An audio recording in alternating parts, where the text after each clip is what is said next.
सभी साथियों को मेरा नमस्कार। स्वागत है आप सभी का आज 25 अक्टूबर के जनसत्ता विश्लेषण में।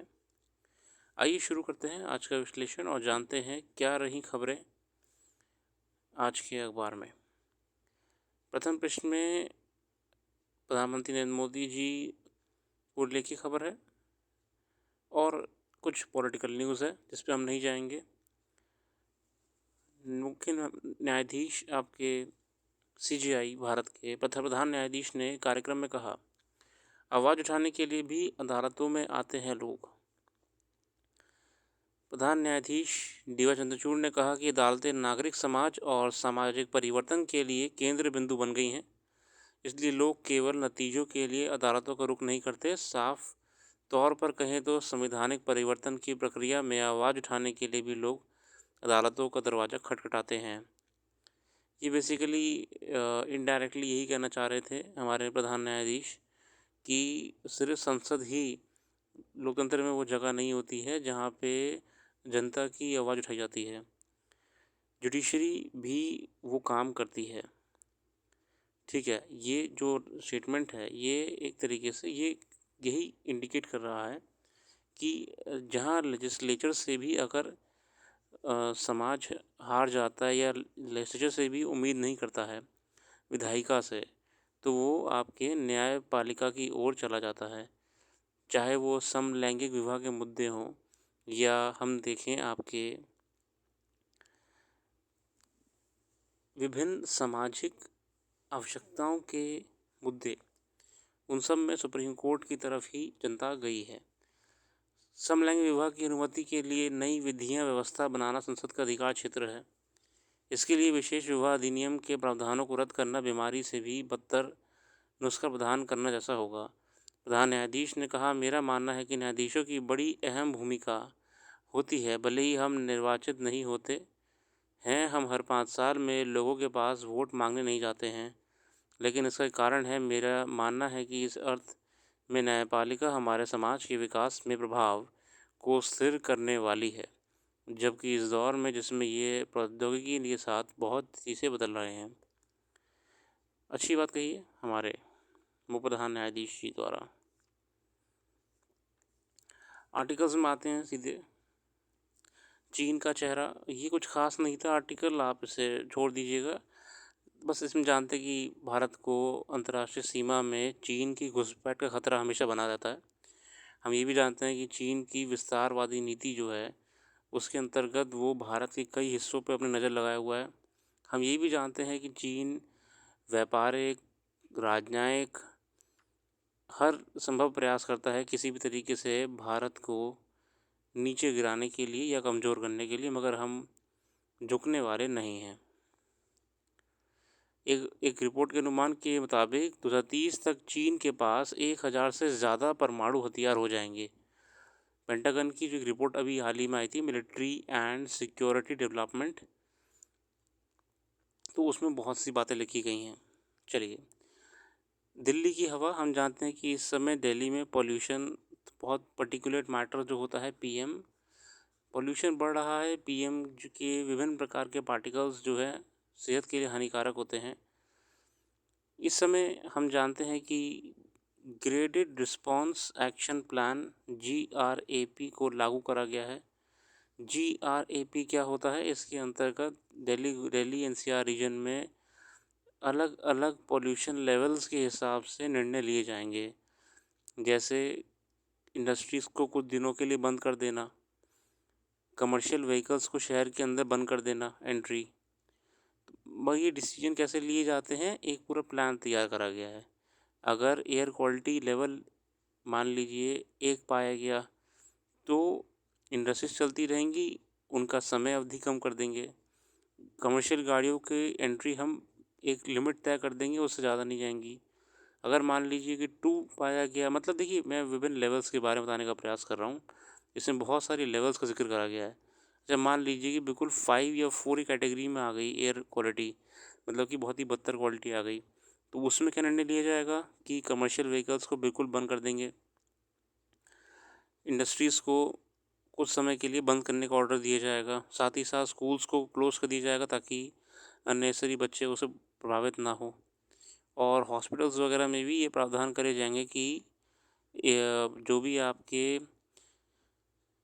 वायु प्रदूषण से संबंधित बीमारियां होती हैं लंग्स वगैरह की, इसके लिए भी तैयारी रखें मरीज अगर बढ़ते हैं तो, खांसी तमाम प्रकार की चीज़ों को लेके। हर वर्ष इस मौसम में तापमान की गिरावट और जाड़े की आहट के साथ दिल्ली की हवा बिगड़ने शुरू हो जाती है। विडंबना ये है कि बीते कई वर्ष में लगभग एक ही स्वरूप में प्रदूषण के गहराने से उपजी समस्या का सामना करने के बावजूद इस पर काबू पाने के लिए कोई ठोस योजना नहीं दिखती है। ठीक है, गौरतलब है कि अक्टूबर से ही दिल्ली में हवा का घनीमृत होना शुरू हो जाता है। बेसिकली घनीभूत हो जाता है ना, घनी हो जाती है हवा आपकी। ठीक है, और इसके साथ ही धूल और धुएं की वजह से प्रदूषण की समस्या जटिल होना शुरू हो जाती हैं। जाहिर है इसमें धूल और धुएं के स्रोत की पहचान और उसे नियंत्रित करना एक तात्कालिक ज़रूरत होती है। सोमवार को दिल्ली सहित समूचे राष्ट्रीय राजधानी क्षेत्र की हवा बहुत खराब श्रेणी में दर्ज की गई। वायु गुणवत्ता और मौसम पूर्व अनुमान एवं अनुसंधान प्रणाली सफ़र, देखिए हम जानते हैं जो सफ़र आपका सिस्टम है ये एयर क्वालिटी को ही मेजर करने के लिए डेवलप करा गया है, तो याद रखिएगा। सफ़र के मुताबिक महानगर में इस दिन सुबह AQI यानी वायु गुणवत्ता सूचकांक 309, देखिए यहाँ पे हम बात कर रहे हैं AQI की, एयर क्वालिटी इंडेक्स वायु गुणवत्ता सूचकांक 309 और कुछ इलाकों में 335 तक पहुँच गया था, मतलब 335। ठीक है, ये स्थिति तब है जब दिल्ली में पराली जलाने से होने वाले प्रदूषण को रोकने के लिए भी कुछ कदम उठाए गए थे। इसमें उपजी समस्या का सामना करने के लिए ही दिल्ली में सरकार की ओर से GRAP 2 की पाबंदियां लागू कर दी गई हैं। जैसे मैं आपको बताया कि GRAP बेसिकली एक प्लान है और इस प्लान के अंतर्गत सरकार धीरे धीरे विभिन्न स्तर से निर्णय लेगी कि कौन से कमर्शियल व्हीकल्स बंद करे जाएँ, कौन सी फैक्ट्रीज़ बंद करी जाएँ और कुछ भी करके पोल्यूशन को बढ़ने ना दिया जाए। GRAP 2 ग्रैप 2 की पाबंदियाँ लागू कर दी गई हैं। इसके तहत डीजल जनरेटर के इस्तेमाल पर पूरी तरह रोक लगाने के साथ साथ गाड़ियों की पार्किंग में शुल्क बढ़ा दिए जाते हैं। CNG इलेक्ट्रिक बसें और मेट्रो सेवाओं की आवृत्ति में बढ़ोतरी कर दी जाती है ताकि लोग निजी वाहन का इस्तेमाल कम से कम करें। इसके अलावा कई अन्य उपाय भी किए जाते हैं और सांस या दिल में मरीजों के घर से नहीं निकलने की सलाह दी जाती है। जब प्रदूषण से उपजी मुश्किलें गहराने लगती हैं और ये सार्वजनिक बहस का मुद्दा बनने लगता है, तो सरकार वाहनों और अन्य स्रोतों से निकलने वाले धुएं की रोकथाम की बात करने लगती है। मसलन इसमें सबसे प्राथमिक होता है सड़क पर चल रहे वाहनों की संख्या और इसके प्रकार को नियंत्रित करना। फिर धूल रोधी यंत्रों के जरिए भी प्रदूषण की लगाम थामने की कोशिश की जाती है। कुछ समय पहले दिल्ली के मुख्यमंत्री ने प्रदूषण पर काबू पाने के लिए कृत्रिम बारिश कराने की भी बात की थी, मगर केवल घोषणाओं के जरिए किसी भी समस्या से पार पाना संभव नहीं होता है। कोई दिक्कत नहीं है, धीरे धीरे हर संभव प्रयास करा जाएगा। टिकाऊ चिकित्सा आपूर्ति तंत्र, ये है अगला लेख हमारे सामने। स्वास्थ्य क्षेत्र के कार्बन उत्सर्जन को कम करना हमारी प्राथमिकता होनी चाहिए। भारत की भौगोलिक और जनसांख्यिकी विविधता ने इसे और प्रासंगिक बना दिया है। अभी हमारा चिकित्सा आपूर्ति तंत्र मुख्य रूप से जीवाश्म ईंधन पर टिका है। इसे हरित परिवहन प्रणाली की ओर ले जाना होगा। दवाओं की आपूर्ति से लेकर अस्पतालों का संचालन जितना अधिक अक्षय ऊर्जा आधारित होगा, उसका लाभ पर्यावरण, चिकित्सा उद्योग और मरीजों को मिलेगा। देखिए हम जानते हैं कि ज़रूरी है कि रिन्यूएबल एनर्जी पे कम से कम जितने बड़े बड़े एस्टैब्लिशमेंट्स हैं, हॉस्पिटल्स हैं, होटल्स हैं, कॉलेजेस हैं, स्कूल्स हैं, इनको रन करना चाहिए ताकि ये सोलर पैनल्स के माध्यम से ही अपनी बिल्डिंग की रिक्वायरमेंट्स को पूरा कर सकें। जी हाँ, देखिए जहाँ तक हम कोयला जला के बिजली उत्पन्न करेंगे उसको तो हम रिप्लेस नहीं कर सकते हैं इतनी आसानी से, बट हम ये कर सकते हैं कि देखिए अगर हम जो बिल्डिंग्स हैं इन पे हम सोलर पैनल्स लगा दें और वो बिल्डिंग की ही रिक्वायरमेंट को पूरी कर दे जो आपकी सोलर पैनल से होगी, तो ये बिल्डिंग सोचिए कितना कार्बन जो वैसे उत्सर्जित करती CO2, वो कितना कम करेगी? पहली बात, ये बिल्डिंग कार्बन नहीं निकालेगी। इस बिल्डिंग में जितनी बिजली भेजी जाएगी, उस बिजली को बनाने में वो प्लांट उतना कार्बन उत्सर्जन करेगा ना, मैं वो कहना चाह रहा हूँ। जो आपका प्लांट होता है बिजली का, कोयला चलते हैं आपके, एक बिल्डिंग को सप्लाई करने के लिए जितनी बिजली उत्पन्न करेंगे उतना उत्सर्जन भी तो करेंगे। वहीं पे अगर ये बिल्डिंग कल को मना कर दे, हमको बिजली चाहिए ही नहीं, तो उतना ही खपत कम होगी, मतलब उतना कार्बन एयर से कम हो जाएगा, एटमॉस्फेयर से। और ये बिल्डिंग नेचुरली सूरज की एनर्जी के माध्यम से अपना काम चला लेगी। इसीलिए हमको ज़रूरत है कि आने वाले समय में हॉस्पिटल्स, होटल्स, कॉलेजेस, स्कूल्स जैसी जगहों को हमें रिन्यूएबल एनर्जी बेस करना होगा।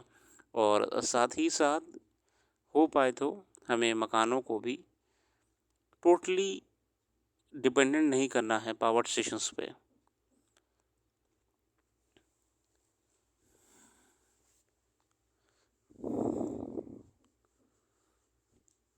ठीक है।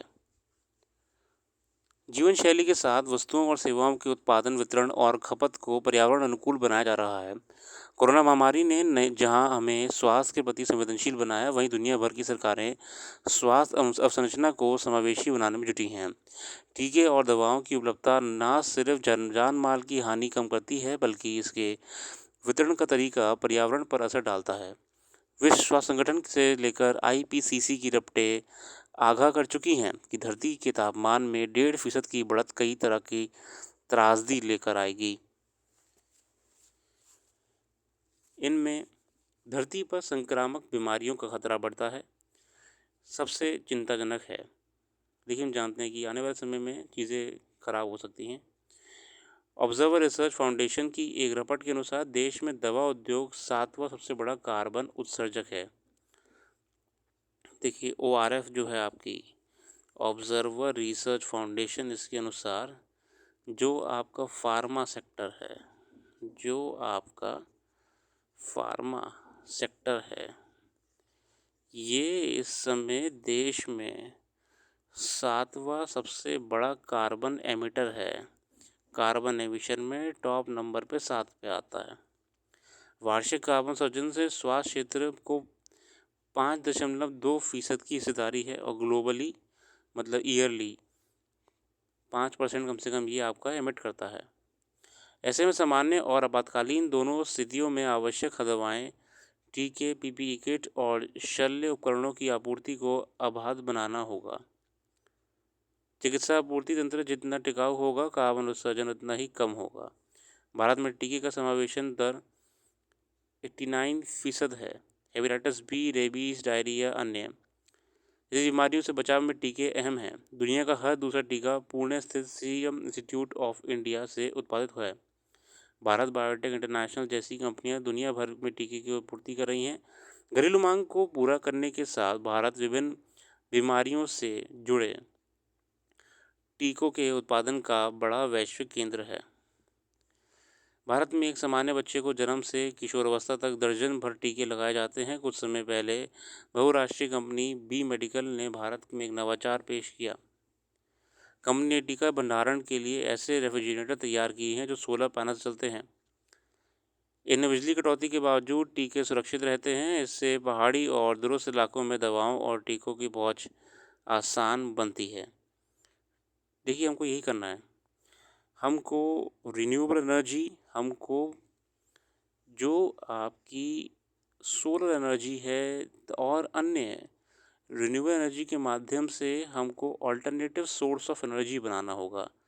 हम सिर्फ बिजली पावर स्टेशंस पर डिपेंडेंट नहीं होंगे, हम अल्टरनेटिव सोर्स ऑफ एनर्जी का इस्तेमाल करके भी अपना काम कर सकते हैं और करना भी चाहिए।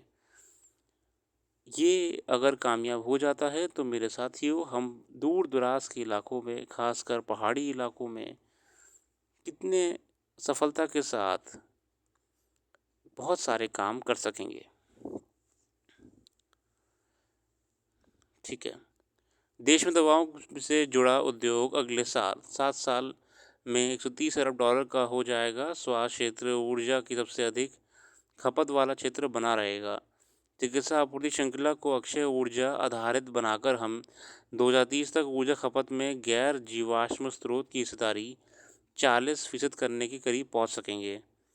देखिए यही तो बात है, हमको कम से कम 40% तो हम पहुंच जाएंगे।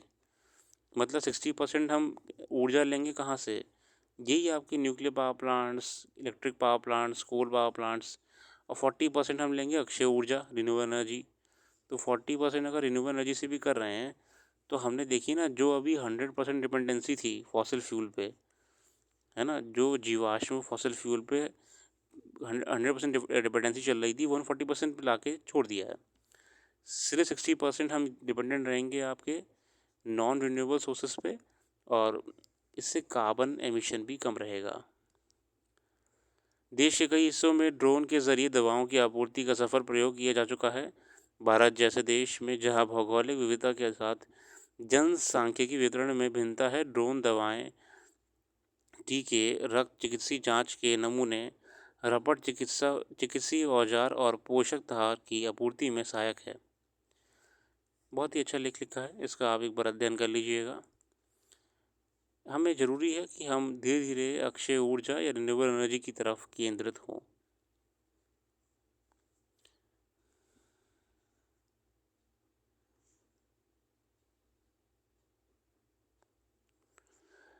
बाकी कुछ खास नहीं, खेल खबरें में अच्छा क्रिकेट ही चल रहा है। और अच्छा, इतनी रखते हैं। अपना कीमती समय देने के लिए बहुत बहुत धन्यवाद। मैं आप लोगों से गुजारिश करूँगा कि समय समय पे वेबसाइट को भी विजिट करते रहिए। वेबसाइट पे ब्लॉग्स अपडेट करे जाते हैं, उससे आपको अध्ययन करने में और आसानी होगी। बाकी खुश रहिए और अपना ख्याल रखिए।